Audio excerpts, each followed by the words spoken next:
Well, Coach, a fun one tonight, fun atmosphere, and from the start, at least the first couple of sets, the girls really came out and opening set kind of took control of the match pretty early, but just couldn't quite keep the momentum going. Yeah, they came ready to play. I am so proud of them. Like they used the game plan we talked about. Obviously I told them enjoy it Friday night because Saturday morning we got back at it and we started breaking down Jackson, and they did everything we asked them, exactly what we to a T. We had, as you said, momentum shifts, but that's the name of the game, and we knew. I said it over and over to them. You're going to have momentum shifts. You're going to have it where they're going to go on a 3-4 point run, and that's where you got to dig deep, refocus, and figure out how you're going to get that side out. And they did that. And, we kind of went lackadaisical there in the third set. A little bit. But I cannot tell you how proud I am of those kids for battling back. We were down 24-20. Mm-hmm. And you battle back from that. Yeah. That just shows your intensity. That shows your focus. And you made that comeback with a freshman at the service line, and then Hadley Salmons at the service line, who early in the match had struggled from the service line. Both of them. Hadley, I think here she just had 20 service attempts. Like, she just served the ball phenomenal. So I'm so proud of her. She hit her spots. We focused on spot serving. And that's one thing that teams always say, you're a strong service team. Well, yeah, we spend a lot of time in practice serving, and because that's our first line of defense, and god darn it, we're gonna defend from that spot right there and try to keep teams out of system.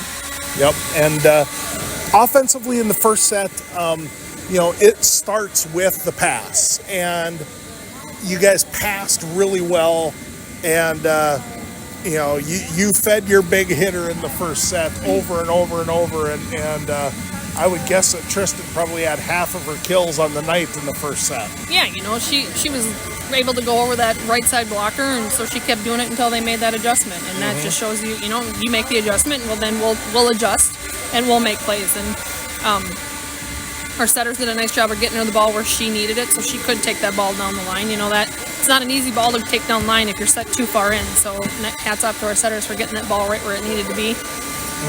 And the other thing too is when JCC did adjust their block a little bit, your setters were able to read that and read that Hannah Dower is going to be open, Leah is going to be open, Addison's going to be open.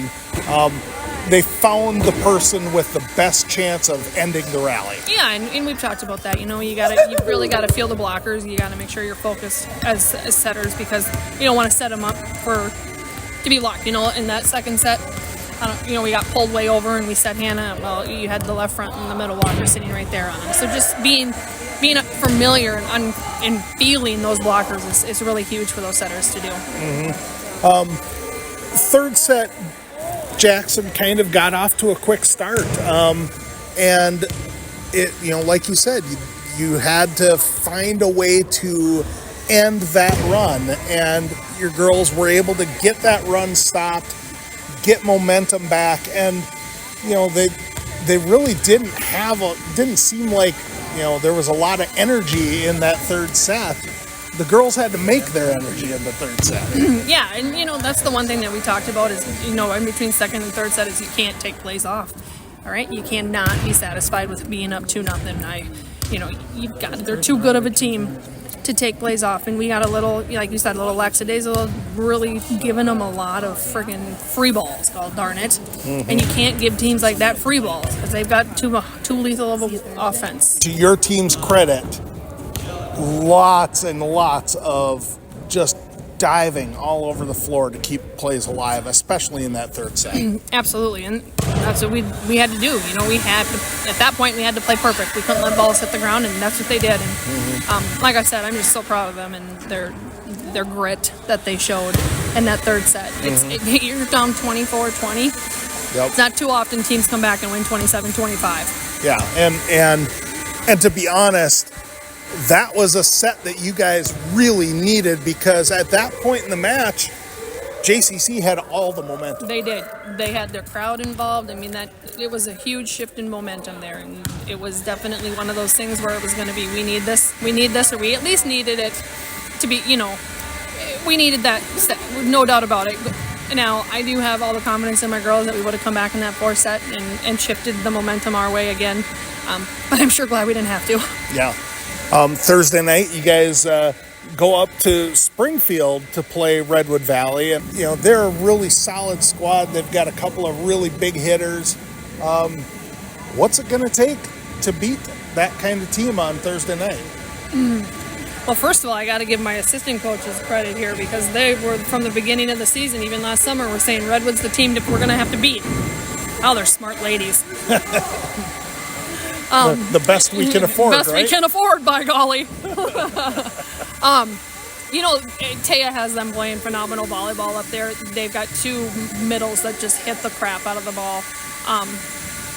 Their setter does a nice job of dispersing the ball. The one thing that they've really improved on is their passing and their ball control and their defense. So, we're going to have to break down film, break down what we know about them, and go to work tomorrow at practice, because we only get one day to regroup before we gotta turn around and play again. Yep. All right. Thanks, Coach. Thank you.